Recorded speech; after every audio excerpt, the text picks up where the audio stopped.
Prepare yourself for the terror. The prison of madness, where few enter and none return. Welcome to Unsung Horrors with Lance and Erica. Leave all your sanity behind. It can't help you now.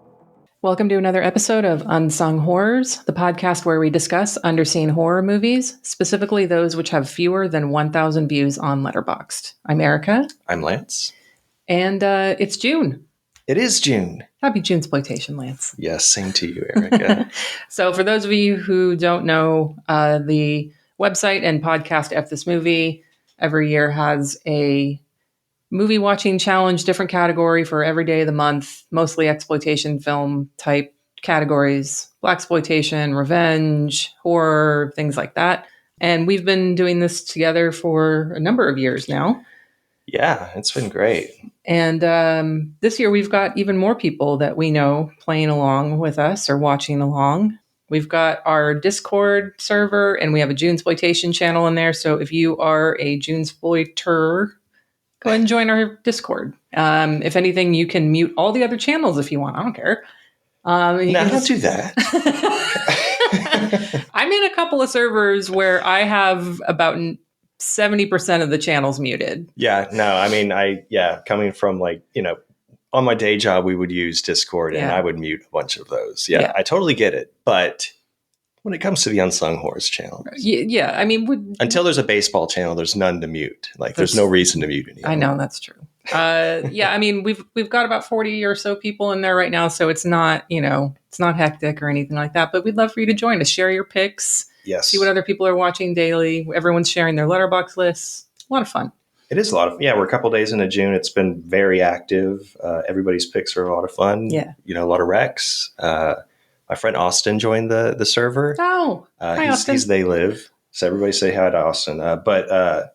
He's always wanted to, he always participates in Junesploitation, but he never really gets 30 films in. But this year he's real gung-ho, and he said the Discord channel and all the recommendations are really, kind of inspiring him. So do it. Yeah. Join it. I mean, we hold ourselves accountable to do 30 because we have an episode about it. So we kind of have to. It's true. And I like this. The last couple of years has been, the episodes have been fun to record. They always are. Yeah. But Erica used to do she would double feature every day, sometimes triple feature. So I'd pretty much we'd be recording at her house for 12 hours. Yeah. And I edited it down to 3 hours. You're welcome. 2-parters. Yeah.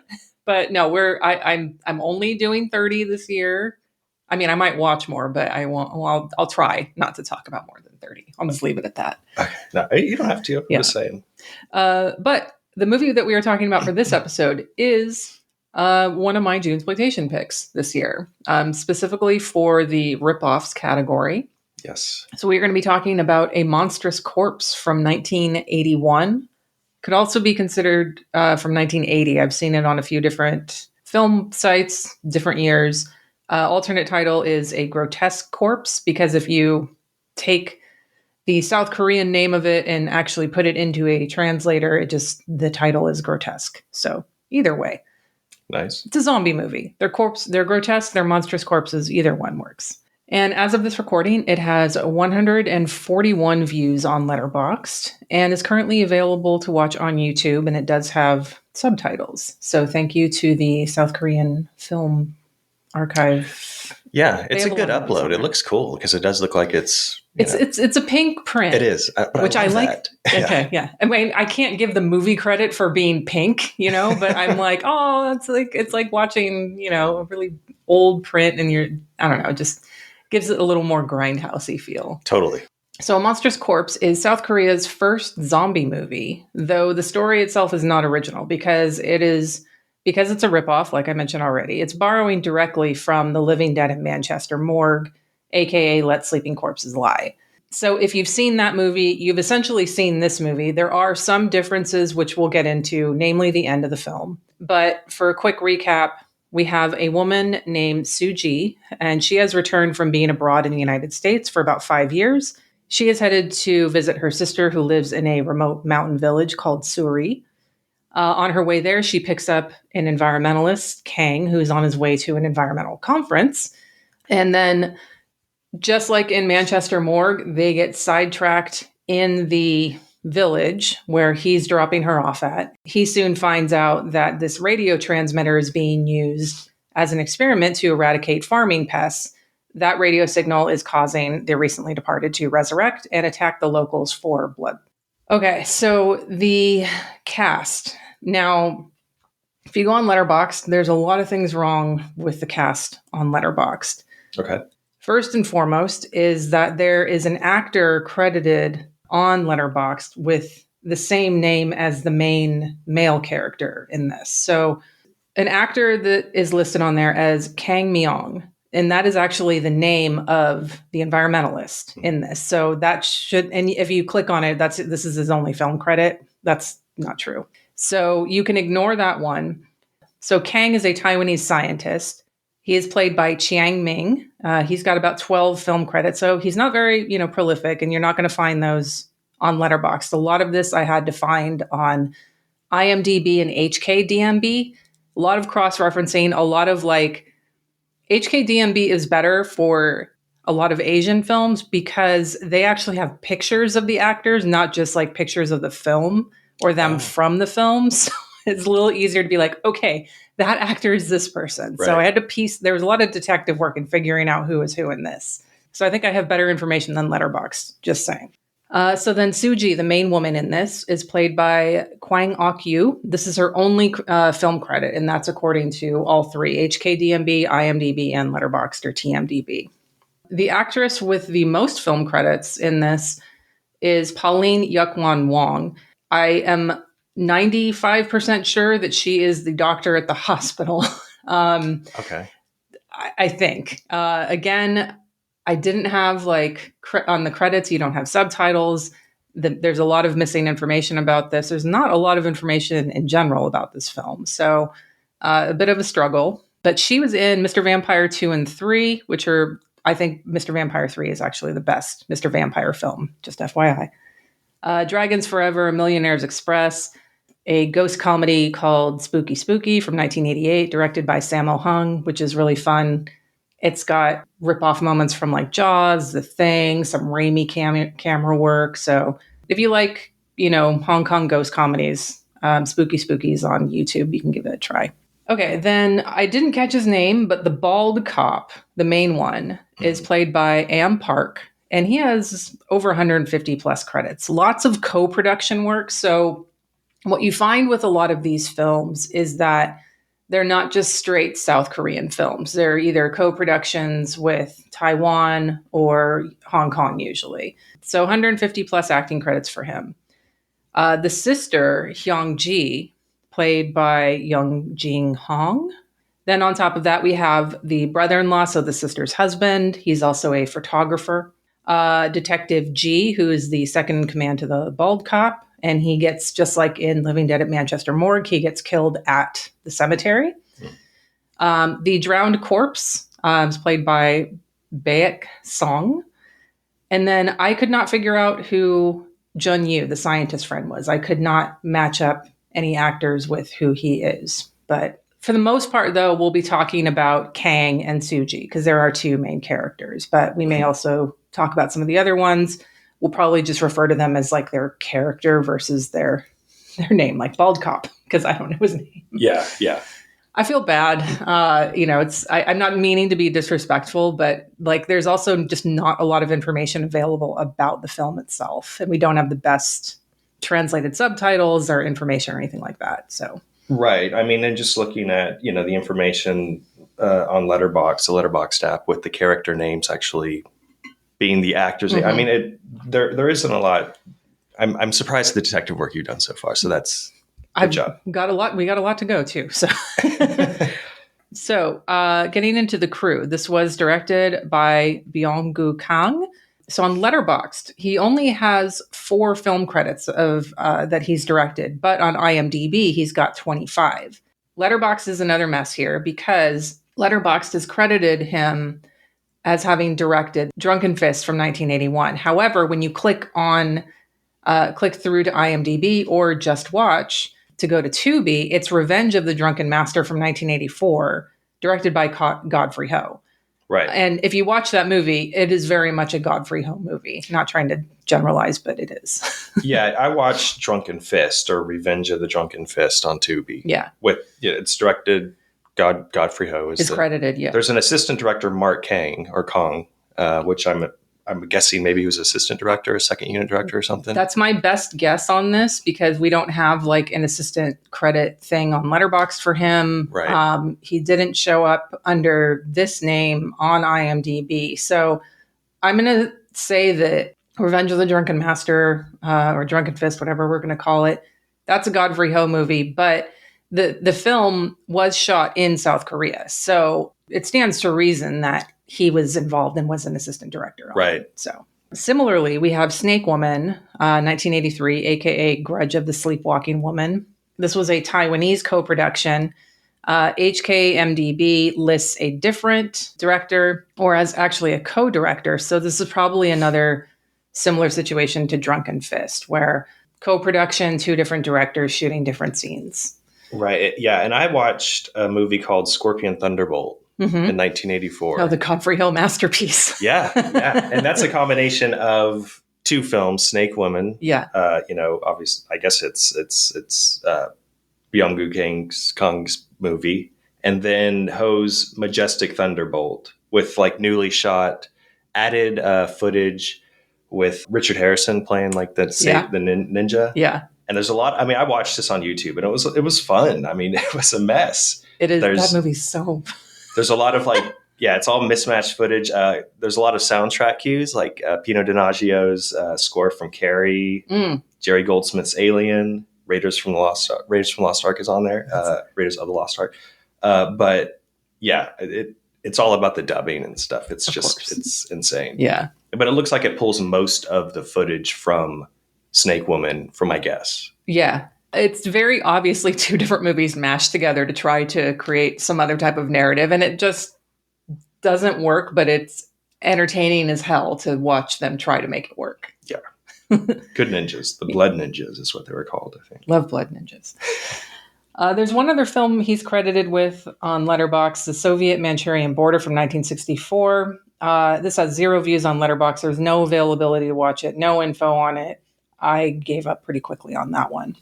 But the rest of the films on IMDb that he's credited with, all the titles are in Korean. I'm not going to attempt to pronounce them. I'm sure I've already made enough mistakes as is already. But his earliest film was that he directed was in 1967. And in the 60s, he mostly did war and drama film. In the 70s, he started dipping his toes into some action films. And then in the 80s, he only did 4 films, the last one being in 1988. But really not a lot of horror movie experience. And the same goes for the rest of the crew. The guy who wrote this film or the screenplay for it, cinematographer, everyone, they really don't have horror movie credits. And, one of the things that I was just determined to find out, and it's like, how did this happen? Right. Where did, because, we talked a little bit about this when we covered Patrick Still Lives. Because it's just this odd situation where it's like the Italians decided there's this Australian movie, let's make our own version of that. Right. You can imagine some Italian producer just had this idea, like he saw the film and he was like, oh, let's make our own and do this thing. We've got this location and we can do this. So, but South Korea, yeah, and Living Dead at Manchester Morgue is such a specific movie to pick. Like it's an odd one out of all the zombie movies that are out there. Right. Because you think about the year that this came out as well, either 80 or 81, where we're just entering, the height of the slasher phase. Horror movies are becoming extremely popular. Fulci Zombie has come out at this point. Dawn of the Dead has come out at this point. And while, Adam had asked in the Discord about Living Dead at Manchester Morgue and its influence from Night of the Living Dead. I see that, but when I think about ripoffs, I think like, no, we're stealing. We're not like taking elements from it. We're following things beat for beat, Right. kind of thing. And Living Dead at Manchester Morgue, yes, downbeat ending, and a lot of like similar themes, and you could argue even like part of the film, like them being trapped down in the morgue, being trapped at the house, and Night of the Living Dead. I think there's definitely some parallels. Yeah, and in the beginning too, when it's a different setup, but the two of them in the car, Yeah. and then they witness the first zombie, Right. or she does. Yeah, there are, you can do some similarities, but I think you could probably pull similarities from almost any zombie movie and say Night of the Living Dead. Right. There's a lot going on. Yeah, I think every zombie movie essentially owes something to Night of the Living Dead. But you're right. Yeah, the fact that someone in South Korea Right. got this project started and said, here's this movie, Living Dead at Manchester Morgue. Let's make our own version, almost beat for beat of it. Who is this person? How did you decide on this movie? Like, I love Living Dead at Manchester Morgue. I'm not mad that you picked it, but why? How? What? So you didn't find it? No, okay. nothing. I was waiting for the... I know. I'm sorry to disappoint people. I wish I had this information, Yeah. I mean, the thing is, I guess if I would watch this at that time, obviously we're very young. I didn't see it till after a lot of zombie movies I'd already watched. But yeah, the timing of it, and like you said, the slasher craze was kind of happening. It is such an original idea. Again, it's, there's homage to other zombie movies like Romero's, but it's a very original idea. So it really stands out as an awesome story and a zombie story. So I imagine like what you just explained, like with, Italian producers doing it for like Patrick Still Lives. Somebody in South Korea is probably like, what? This is genius. Yeah. Let's do a version of it. Yeah. But yeah, it's very interesting. So this is one where like I would hope that it gets a Blu-ray release someday, because somebody with more resources than I have can maybe do some digging and find out the story behind this, because I would love to know how this whole thing came about. So the director, getting back to him, Byung-gu Kang, he was also a cinematographer. He only has 3 credits on Letterboxd, but he's got 10 on IMDb. And he was actually the cinematographer for The Flower in Hell from 1958, and I watched this. This is directed by Shin Song-ok, who is most famous for being kidnapped by Kim Jong-il in 1978 to come make movies in his country for him and his wife. If you're interested in that story, there's a book by Paul Fisher called A Kim Jong-il Production. And there's an okay documentary called The Lovers and the Despot about the kidnapping. I'd recommend the book rather than that. But The Flower in Hell is on YouTube with subs. It's a post-war love triangle film. It's well shot. A brother comes from the countryside because his brother had come to the big city and he never came back. And it turns out his brother was kind of involved in like a prostitution ring, because there's still a lot of American soldiers there. So prostitution is doing very well. And there ends up being a love triangle between the sex worker that his brother is involved with and him. Fairly tame. Ending's a little bit predictable, but like the end is like there's this fight in like this mud field, and it's, even though it's in black and white, and it's in mud. It's gorgeous. Nice. But you can see why the director Song-ok was so well regarded, and I guess why Kim Jong-il kidnapped him. You're justifying. It's like, that's what you get for being so good at your job.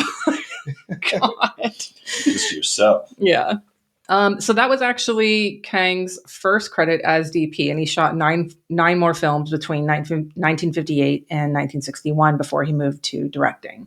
The score was by Min Seob Jeong. He's got over 200 film credits between 1968 and 1987, so good 20-year run there. Yeah, there was a flute. There's a big flute melody too in Scorpion Thunderbolt too, which is I think is pulled from Snake Woman. Okay. So I feel like, with that many credits from the composer, there is probably a lot of recycled stuff. For sure. And I don't know if he did Snake Woman or not. So, but yeah. All right. So the screenwriter, Dong Woon-ju, has 15 screenwriting credits between 1956 and 1988. So maybe this was like a side hustle for him. But none of them are horror movies. So again, I'd be curious as to how he got involved with writing the script. I mean, maybe it's a matter of like, you don't even really have to write Right. Just An watch original this. script is watch this and turn it into our version, and also change the ending significantly. Yeah. Yeah. We'll talk about some of Yeah. the differences. I have a list. And then cinematography is by Yong Kil Young, who has 76 credits ranging from 1965 through 1990. So before we get into the film, I did want to talk kind of briefly, because I couldn't find any specific production information about this film in particular. I did want to look into something a little bit more broadly about South Korean horror films. Because for the most part, a lot of South Korean films tend to focus on crime and melodrama. And I think a lot of films that people have seen from South Korea, Parasite, anything by Park Chan-wook, I Saw the Devil. And then of course, there's the zombie movies like Train to Busan and Peninsula. For the most part, though, there's not a lot of horror movies coming out of South Korea. Like I said, mostly crime and melodrama, but definitely a lot of downbeat endings, which this movie doesn't necessarily track with. So, Lance, I know you love stats. So I'm going to throw a bunch of stats and numbers up at you for a few minutes here. Nice. So I'm going to focus on the 1960s to present, because prior to the 1960s, it's a little complicated because North and South Korea were under Japanese control until 1945, and that's when they split. And then we have the Korean War in the early 50s. And so let's just skip over those years, because the 40s and the 50s, we only have roughly 50 films per year credited to South Korea. So skipping right into the 60s. I'm not disregarding any films that they made before then, but for the purposes of this, I did just want to start at the 60s. So what's interesting to me is that in the 1960s, South Korea produced 32 horror movies, and they didn't make that many movies overall. They made 177. So horror movies made up 18% of their overall film production, versus the United States in the 1960s only. And I know the volume is massively different. So I'm not looking at like straight numbers. I'm looking at percentages. So United States percentage of horror movies was only 5%. For a different comparison, I wanted to choose another Asian country, so it wasn't just like South Korea versus United States. So I looked at Japan. Japan horror movies in 1960, about 3%. Oh. So the South Korean horror movies, 18% of them, most of them are tagged as a horror movie because they're ghost revenge stories. And if you watch them, they may not really feel like a horror movie, but we're pretty loose about our definition of horror movies here. So I think if there's a ghost, might as well throw horror on. Yeah, exactly. Yeah. And so that's essentially what happened here. What has happened since the 1960s is there's been a very steady and consistent decline in the percentage of horror movies that South Korea has been putting out, even though their actual numbers of film production have gone up year over year. 1970s, only 17%, and not that much of a difference. But then 80s, when we're in the height of like horror movies, dropped to 13%. Oh, interesting. Then in the 90s, a significant drop to under 5% of the films that they produced were horror movies. The 2000s, you would think probably would bring a little bit more renewed interest in it, because you've got movies like Bong Joon-ho's Host and Thirst, Tale of Two Sisters. Tale of Two Sisters, yeah. Things like that. So we're back up to about 8%. But then in the 2010s, we're back down to under 5%, 2020s. So far, we're on track at under 3%.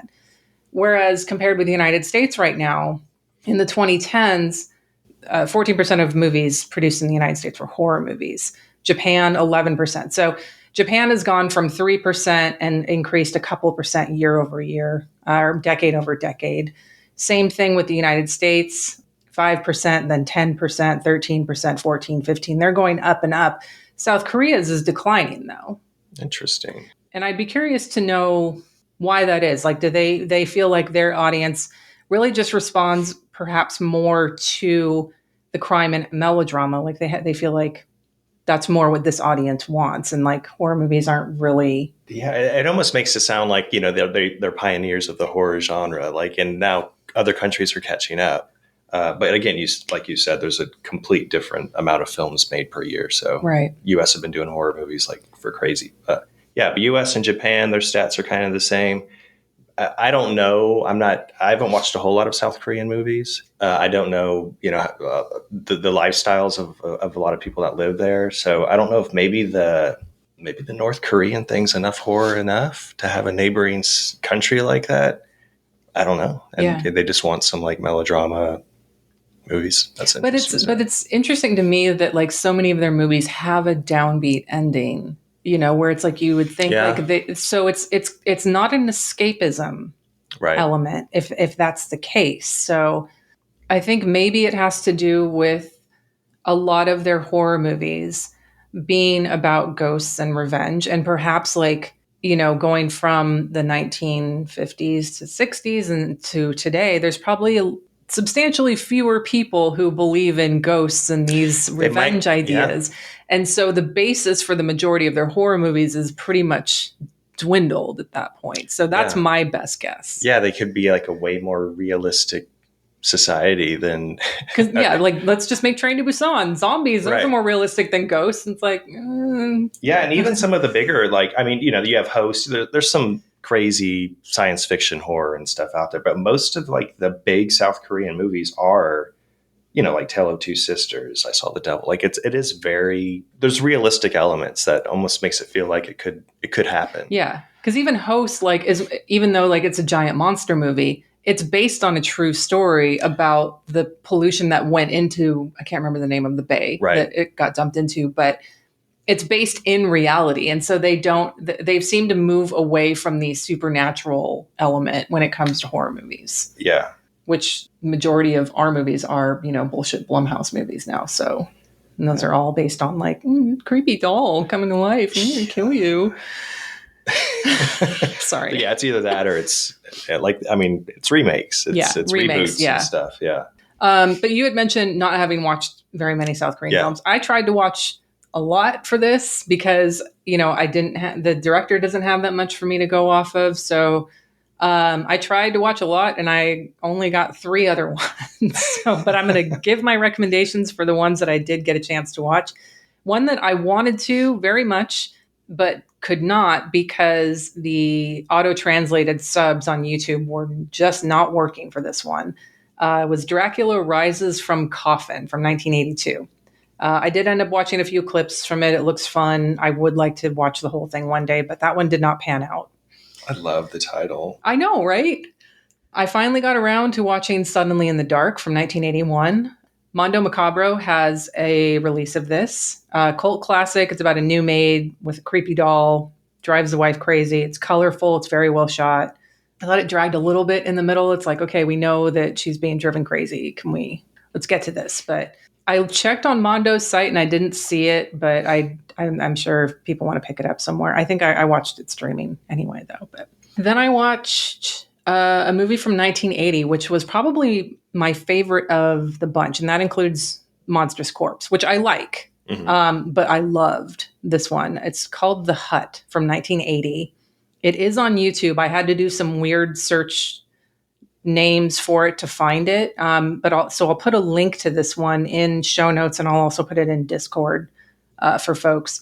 This one was really good. It mixes a lot of genres. It's about a female shaman. She's hired by a family to exorcise a ghost from their son.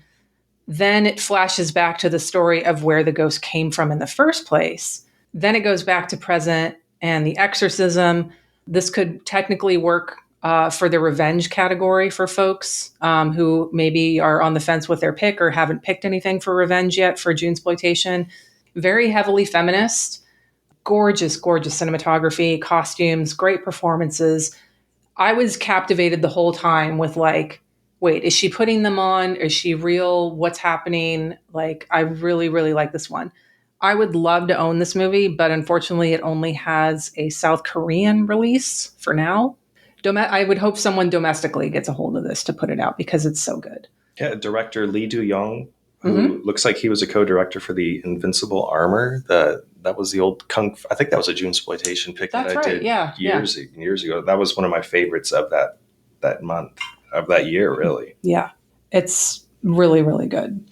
Then another one that I watched was one of the probably earliest horror movies coming out of South Korea.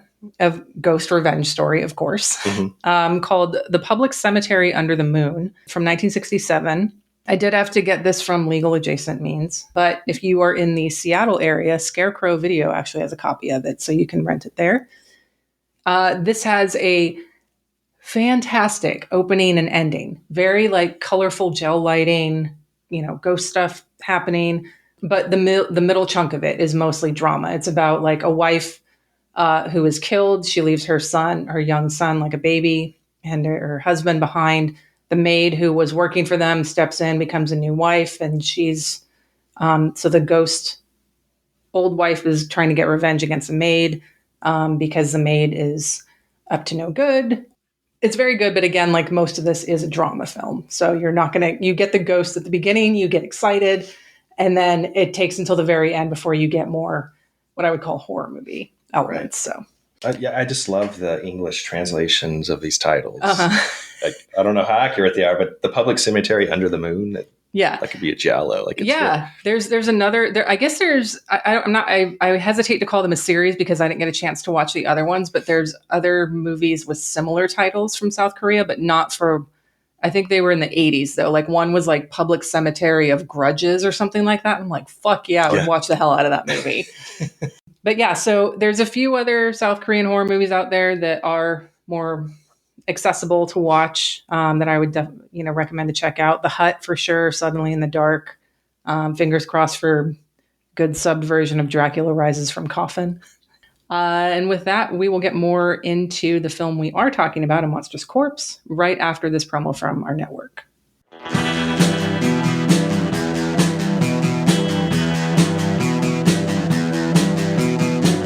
You're listening to the Prescribed Films Podcast Network, home to hundreds of hours of free podcast entertainment. The shows on this network all have a common goal, providing you with the best discussions about movies and other forms of entertainment media. The PFPN hopes to fill your earholes with audio joy. Visit our website with links to all the other amazing shows at www.thepfpn.com. Thanks for listening.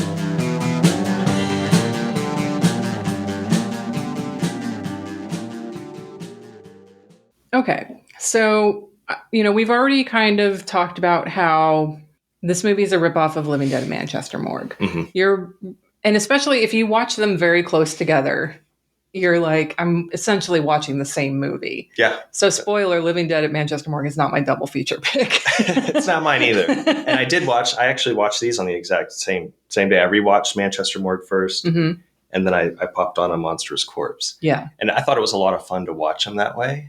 Because you start comparing immediately. Right. Like, is there going to be the asshole cop? What's the setup going to be? And beat for beat, there's a lot of exact moments. Very much so, yeah. There's Manchester Morgue, I think, is a better movie. Yeah. I don't think anyone's going to argue for A Monstrous Corpse, but. But I do think there are some elements and changes to the original that I like better in A Monstrous Corpse. Ooh, do tell. I liked the setting up the relationship between the two leads better. Because they start off on a more lighthearted foot. Like, Kang he's first off, he's an environmentalist, which I liked a lot. Yes. I do like in Manchester Morgue that the other guy George sells artifacts, and they pull in the Satanists idea and stuff from that. Yeah, I mean, I love the opening of Manchester Morgue with that song and him just riding on the motorcycle and his face covered. I'm just like, God, is there anything fucking sexier? Yeah, no, I'm not going to dispute that. The opening's way better. The music's better, I think. But I think the relationship between the two leads works better because in Manchester Morgue, they immediately hate each other. George is a fucking asshole right off. I mean, she hit his bike and destroyed it, but he's like, let me drive, move over, women, Yeah. So I really like the relationship between the two leads better. I think Kang is more lighthearted. I like that he's an environmentalist. Yeah. I like how he had a friend at the radio, ultrasonic wave place, the ultrasound waves. Discovery of that, like having that connection, of like, oh, hey, I haven't seen you in a while. And oh yeah, I'm working on this, like makes the transition to the discovery of this a little bit more seamless, like it helps a little bit more than the way that George discovers it in Yeah, Living I Dead think he Manchester Morgue. asks. Was he asking? Maybe he was asking for directions. Yeah, and then Yeah. he saw the farm machine, and they explain it, and it's like, okay. I mean, it's not clunky by any means, Right. but It's this, cool. It's very cool. but this way is much more like, oh, there's an easy transition there. Yeah, and I do think that him being, it's a little more cheesy, but Kang being an environmentalist, and right away he's like, shut this, like, this doesn't seem right. Like, bugs are the best. Like, I love all bugs. Don't kill all the pests. Whereas George in Manchester Morgue, like right away was like, this sounds bad. Shut it down. Like, you have no. You sell antiques. Like, what do you know? Exactly. What do you like, know? There's some hot dude walking around. Okay, let us dorks do what we need to do. I did like the sister and the husband's relationship better too. I think the relationships, I think it's more focused, less on horror, on Monstrous Corpse. Right. Obviously there's the gore's not there. Right. That just kills it in Manchester Morgue. But I think establishing the relationships work better in this, especially the sister and the husband, the photographer husband. Because right away, when she's mincing the garlic and like cutting that chicken head off with the dull knife, that's just not doing it. Oh, and shout out to Anthony for making a GIF of that. Yes, because as soon as that happened, I watched it before he posted that. Yeah. And that, like, I have that typed out, like, that's my favorite scene of the movie. She's just like looking right at the camera, looking at the husband. But right away, you can see that, he's annoyed with her. They do not get along. Whereas the other, in Manchester Morgue, they kind of, we know that she's a drug addict, which isn't, I guess it's hinted when she takes the nasal spray in A Monstrous Corpse. Yeah. I had written like, oh, okay, so she's not a drug addict in this one. She's just unhinged. Right. But then like the nasal spray, and I was like, wait, is she? Because I had a friend who was addicted to nasal spray. Oh, really? Yeah. He wasn't like weird or anything. Like he didn't steal shit to get nasal spray. But didn't suck dick to get nasal spray. Not as far as I know, but like every time I would see him, he would be like fucking spraying the shit in his mouth. I'm like, you need to stop. I do not like I never used Afrin because I just hated the drip. The drip, the taste. Yeah, the cocaine drip's bad enough, folks. Like, don't do it on purpose to yourself. Yeah. But no, I did like them because right away, they're annoyed with each other. They're not getting along. And yeah, she's more crazy than being a drug addict. There's no random new pictures of her popping up, which I didn't really understand that. Like, is that supposed to be like some sort of, in Manchester Morgue, is that supposed to heighten their busted relationship? I think so, yeah. But we do get photos of deformed infants. Yeah. Or fetuses, rather. Sorry, not infants, they're not alive. Fetuses in this one. And they're fucking brutal. That's like, I love the makeup in this, but probably the most brutal part of this is like the photos of these deformed fetuses. Well, yeah, they're obviously real. Yeah. Yeah, and that is disturbing. The second time I quick watched it, and I just I skipped over all that. I was like, I don't need to see this. I know what's happening here. Yeah. I'm going to skip this conversation. Yeah. Yeah, the Manchester Morgue obviously kills it as far as the murders go. They look more like zombies. In A Monstrous Corpse, it's kind of like guys with silver paint on there. I like they obviously put some kind of contacts on them. I like the makeup. I think it's good. I think it's effective. Obviously, the Manchester Morgue ones are just fucking iconic. So yeah, their contacts are amazing. Yeah, like the red. I can't describe them. It's like the They Live pupil. Yeah, from the aliens from They Live. It's like kind of like a starburst like type of. I do like the zombie makeup in this though, but we get no gore. They do have this just sort of unique look to them. Right. So I think that's kind of like one of the things that I do like about it. And and not to be like weird, but I did like the gnarly pics of the infants because I was like, okay, well, they put something in there. But then I was like, did they put that in there because there's this like, anxiety about environmentalism or something going on? I'm not quite sure. I do love that. So like George fights off some people in Living Dead.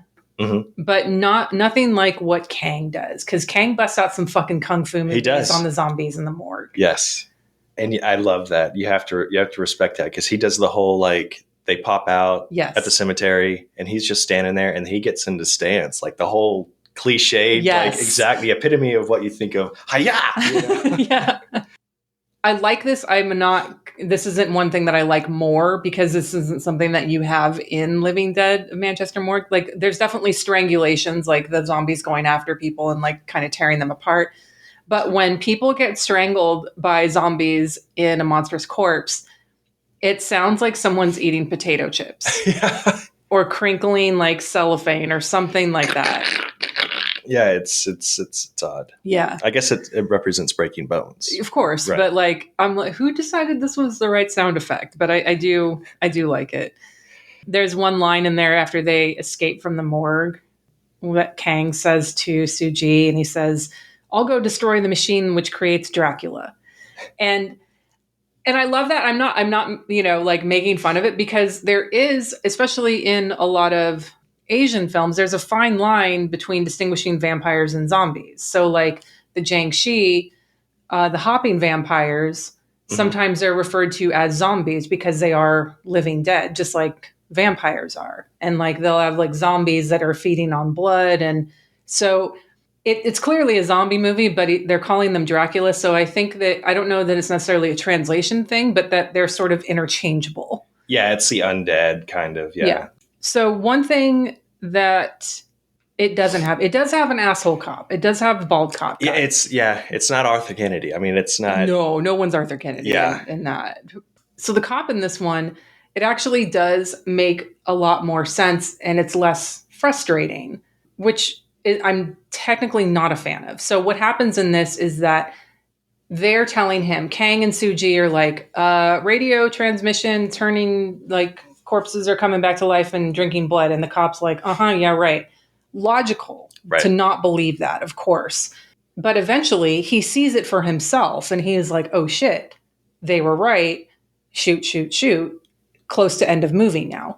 We don't get that in Living Dead at Manchester Morgue. And I love a downbeat ending. And so the fact that the cop never realizes that he was wrong, I hate cops anyway. So it's like, it allows me to continue hating cops. Right. So no, I agree that the original definitely does. The whole third act, I think, is just better overall. Yeah. Yeah, I don't like how the cop ends up believing everybody at the end. He sees it firsthand. I mean, those are the big differences in the whole movie. Who survives and stuff. Like at the end, there's a survivor with a monstrous corpse, and living in Manchester Morgue. It's just they both get it, and George's death is more tragic to me because honestly, she's always been kind of annoying to me.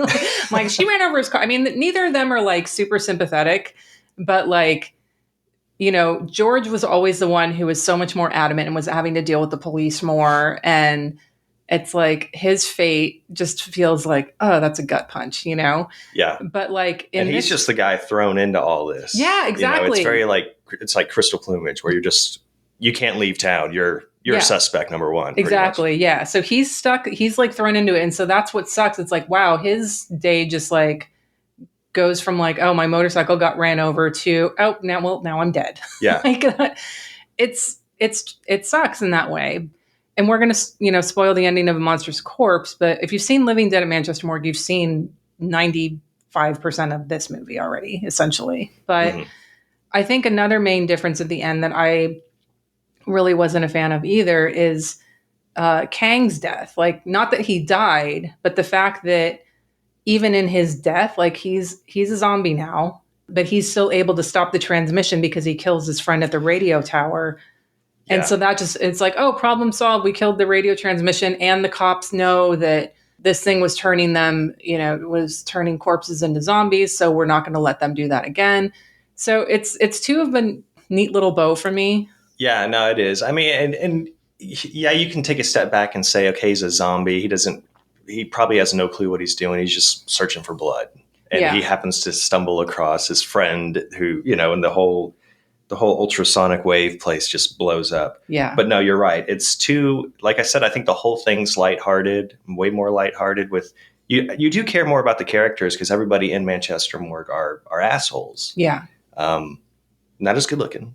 No. I mean, not to, I don't know. I mean, they're very attractive. They're both very attractive, but good Lord, man, you're not going to do better than Ray Lovelock. Lovelock is, he's a good looking gent. But yeah, I mean, at one point Well, I guess it's the first kill where the brother, or not the first. Yeah, it is the first kill where the brother's killed. Setting up, taking photos at the river. There's no murder. It's just a quick shot and he's dead. And I thought, like, is there an unedited version out there? I hope so. But I don't know, because the whole thing does feel way more lighthearted going to the ending, like you said. Yeah. Because we usually talk about, like, what are some of your favorite kills and what's these gore effects? I don't have any in this. There's none. Yeah. There's really no kills. There's just, you get choking and you get broken potato chips. Like, yeah, that's it. So that is kind of a letdown, for being a remake of such a gory, good kill movie. Yeah. But, yeah. I mean, I think what it does, even though it takes a lot away from the original, I think it still does kind of have its own message. It clearly steered away from the, fuck all cops and authority message that Living Dead has. It does, I think, and I don't know if this is purposeful or not, because they didn't really have someone say it specifically, but I kind of got the vibe that it's tapping into this idea of it being seen to be more acceptable of putting citizens in rural areas more at risk. Like when you think of like certain power lines that cause cancer being in very poor areas and things like that. And I was like, well, are they testing this out to eradicate bugs? But then it's like, well, no, because they're in farming areas specifically to get rid of those pests. Mm-hmm. So it kind of goes hand in hand. So I don't think that message was necessarily there, but I was trying to reach for some kind of message from this and didn't really get one out of it. So yeah, no, I feel like we would have to look at the same thing, Manchester Morgue, since they're just pulling everything from there. But yeah, I don't know. I think one other thing that was kind of a letdown for me too, and this is a very small thing, but we talk a lot about in previous episodes about setups and payoffs. And there's a moment at the very beginning of the film when Kang gets in the car with her and Suji finds a caterpillar on her and she just like loses her mind. Right. And I'm like, oh, okay, he studies bugs. She's afraid of bugs. That's going to be a setup for something later on. Obviously, it's a setup for Kang, being the environmentalist. But with her, you're missing, like, why would you set that up if you don't have a payoff for that later on? Like, you don't have a moment where she finds like a fucking maggot infested corpse or anything like that, or gets trapped, in my worst nightmare, in a room with like moths or something like that. I was like, oh, okay, that's going to be a, something for something later. Nothing. Yeah. It even like, it kind of portrays this character, her introduction, as being easily creeped out. Mm-hmm. And that doesn't even happen. Yeah. I mean, she sees dead bodies and she's, obviously screaming and yelling, but she'll fight for her sister and stuff. That was an odd one. Yeah. I did like how Kang was eating a corn on the cob on the side of the road, though, when she picked him up with the caterpillar. I think he's got a whole bag full of them. He's ready for his road trip. So, all that being said, though, I have to commend whoever idea it was to say, we're going to remake this movie. And I think it has, it takes away a lot of the gore. It doesn't have the social messaging that you have in Living Dead and Manchester Morgue, but it does it definitely makes up for it in some atmosphere. I think it's well shot. I like the performances. I like the relationship building that happens. I like you had talked about. So it's a solid 3-star movie to me, whereas like Living Dead at Manchester Morgue is like 4.5. Yeah, no, I agree. I enjoyed A Monstrous Corpse a lot. I think I enjoy ripoffs a lot. Yes. Because it triggers like my imagination. Like, what would I do if I could run with remaking, XYZ? And I loved again, I think it's a genius idea, these ultra sound waves kind of bringing the dead back to life. Right. But I would focus in on the bugs, because the whole thing is about bugs. Mm-hmm. So I would say the bugs are still the only thing that are affected. It's not like human cells or whatever. Yeah. But they're the reasons that like the bugs are eating on the undead. So they kind of reanimate the zombies in the bodies. So instead of these recently deceased, clean zombies that you have in both movies, you have these bug-infested, maggot-infested like at a zombies. Zombie. Yeah, just walking around because it's the bugs that's essentially, they're still causing feeding the moving on it while it's moving around. Hell yeah. So, yeah, no, I do like A Monstrous Corpse. I like the changes they make. I respect it. But yeah, compared to Manchester Morgue, The ending alone is like chef's kiss. It's a perfect movie. It is. It's not perfect, but it is. everybody's such an asshole. Yeah. You just don't care. Like, just kill it. Which you applaud the ending for. So Yeah. it is. That's why it's perfect. That's true. Everybody dies. That's what you need. Yeah. And more movies. All right. What would you double feature with this? Okay, I'm sticking with the idea of the untested experiments or unknown substance raising the dead. And my pick is Zombie 90 Extreme Pestilence. Andreas Schnoss. We discussed this in the past on our Bleeding Skull episode with Joe, Annie, and Zach. They cover it in their Trash Horror Odyssey 1990s book. But this one is about a military transport carrying untested chemicals, and it crashes in a forest, and the chemicals lead to the dead rising. I think they call it the extreme pestilence pandemic. So that breaks out, and they start feeding on people. So it's an all-out war. But yeah, very no budget, 72-minute long, shot on video, zombie fest. Some of the best dubbing in DIY. As Joe says in the episode, there's nothing politically correct about the dubbing. There's some offensive dialogue and dubbing and voices used, but it all is. It's all offensive. So you just have to embrace that craziness. Yeah, and then director Schnoz, as Joe had called out too, is that what he calls Germany's master of crotch violence. So you get a lot of that in Zombie Pestilence. So yeah, I would pair this Extreme Pestilence with A Monstrous Corpse just to... I mean, you're balancing out, like, because that was one of my thoughts was, like, pair this with a gory zombie movie because you get no gore in A Monstrous Corpse. Yeah. Yeah, there's no relationship building in Zombie Extreme Pestilence. It's take it for what it is. It's on YouTube, so watch them both. There you go.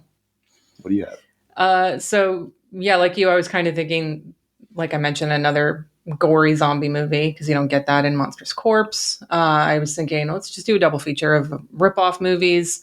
I don't think another South Korean horror movie would work just because there really isn't that much to choose from. And like, I mean, you could just say like, oh, it's South Korean horror night and, but because that's initially why I watched The Hut, because I was looking for like double feature picks and I was like, this movie's too good. I mean, I do like Monstrous Corpse, but I love The Hut. And so they don't have anything related thematically other than like country, which just seems wrong to just say I'm just double feature because country, Yeah. So I did end up going with another ripoff. This is a Last House on the Left ripoff by way of Hong Kong. It is called The Beasts from 1980, directed by Dennis Yu. This is also my revenge pick for Junesploitation, so I got that one done ahead of time. Nice. This is about a father seeking revenge on a gang who call themselves the Disco Boys that raped his daughter and killed his son. So the daughter and the son had gone camping with some friends. There's this group of 5 young guys tormenting all of them and just bad guys all around. So the father ends up going out to this remote area to kill them off one by one. I was kind of hoping for a little bit more like Arnold Schwarzenegger in Predator, but it doesn't quite. I mean, there are some booby traps in there that are fucking fantastic. Like there's some great kills in this, but there's also some very jarring editing, which can throw you off. Yeah. There's also a lot of animal deaths in this, mostly snakes, but there's also a rat and chicken. So I do want to warn folks about that. This will likely never get a release because of the soundtrack. There's a lot of top 40 Police, Phil Collins songs in this. So yeah, they brought their radio. Seems like a fitting fit. Oh yeah, they brought their radio with them to go camping, and they're just like listening. All said and it's so wet. I'm like, okay, movie, you're never getting a release now. So yeah, another just rip-off double feature. The Beast from The Beast. I don't know. The title doesn't make any sense to me, but whatever. So that's my double feature pick. Nice. All right, Lance, next movie. Okay, so I mean, we brought up Junesploitation, numerous times. Yeah. And we're both, and some of our listeners, we're all knee deep in Junesploitation right now. So I'm picking something from my list, and I want to apologize to you beforehand because I'm picking my film from the 80s comedy list. God damn it. Yeah, I know. Dr. Heckle and Mr. Hype from 1980. Oh my God, the Oliver Reed one? You got it, baby. And I know you're not a fan of a lot of horror comedies. I mean, a lot of them don't land. Yeah. I agree. Unfortunately, this is one of those. What are you doing? We're here to cover underseen horror films. Like, people that either they're overlooked or probably in this case purposefully ignored. No, I watched this. I jumped ahead because I wanted to pick something from Junesploitation. And I watched this a couple of days ago. I really enjoyed it. I hope you do. I mean, I love Oliver Reed, so I'm not mad that I have to watch an Oliver Reed movie. Yeah, and the casting crew is great. I mean, it's directed by Charles B. Griffith, who he's a Roger Corman regular. Okay. So you have a lot of the same cast of characters popping up. You have a Dick Miller small part. Yay. You do get a lot of that, arguably off-putting slapstick humor. This movie runs, I'm going to tell you right now, it does run a little long than what it should be. But no, I think it's going to be fun to talk about. So you can guess the plot. I mean, it's Chuck Lorre. I'm not going to talk about that, but you do have Oliver Reed playing the sexy suave Mr. Hype and this gnarly monster, polite podiatrist, Dr. Heckle. And like I said, Charles B. Griffith, he actually directed a movie. Well, we'll talk about all that stuff. This is also a Canon Group production, though. Oh, okay. So that could be that could fit into it. This will fit into a lot of categories. You could put it in monster for Junesploitation. You could put it in 80s comedy. You could put it in Canon. You could put it in everything because it's just a banger of every.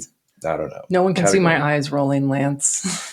Well, it has 345 views on Letterboxd. This has more views than a Monstrous Corpse. Well, it's got Oliver Reed. Yeah. So it does have a release too. Scorpion Releasing did a Blu-ray 4 or 5 years ago. Okay. I looked it up. There's no special features on it. There are a couple of versions on YouTube.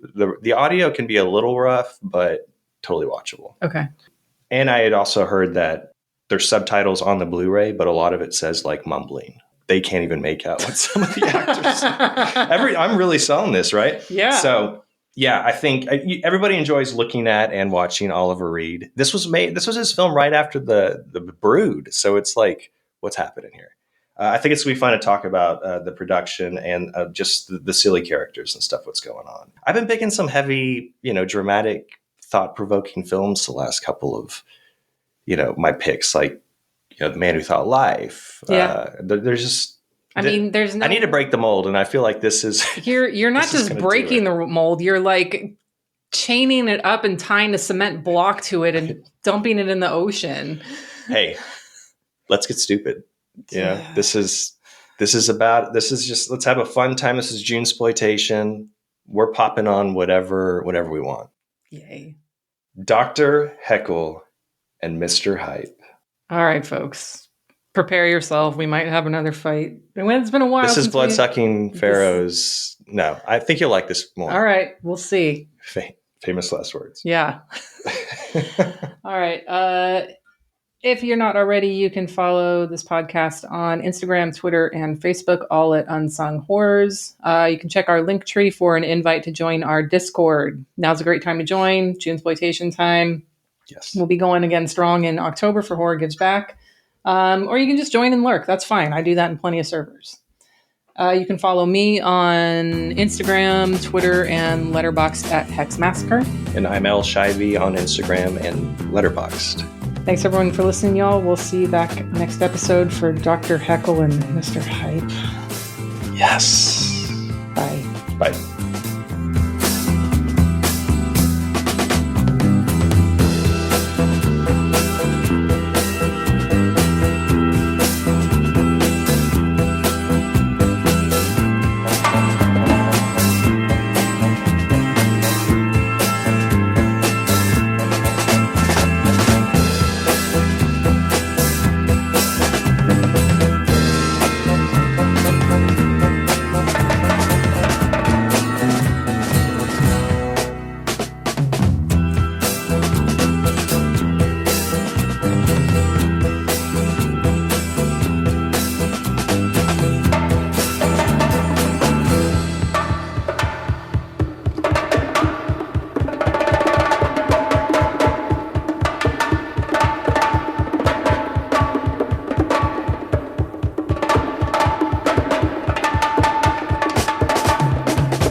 Hey, it's Death by Video. I'm Phil. I'm Kit. And I'm Graham saying welcome to our podcast full of merry movie mayhem. Ever wonder what an Irish kung fu movie would look like? It's called Fatal Deviation, and we covered it. Ever wonder what a movie about 1,000 cats would look like? It's called Night of 1,000 Cats, and we covered it. And it stars Hugo Stiglitz. Listen to Death by Video to hear us discuss and dissect some of the weirdest, wildest, and wackiest films ever made. All this and more on Death by Video! Woo!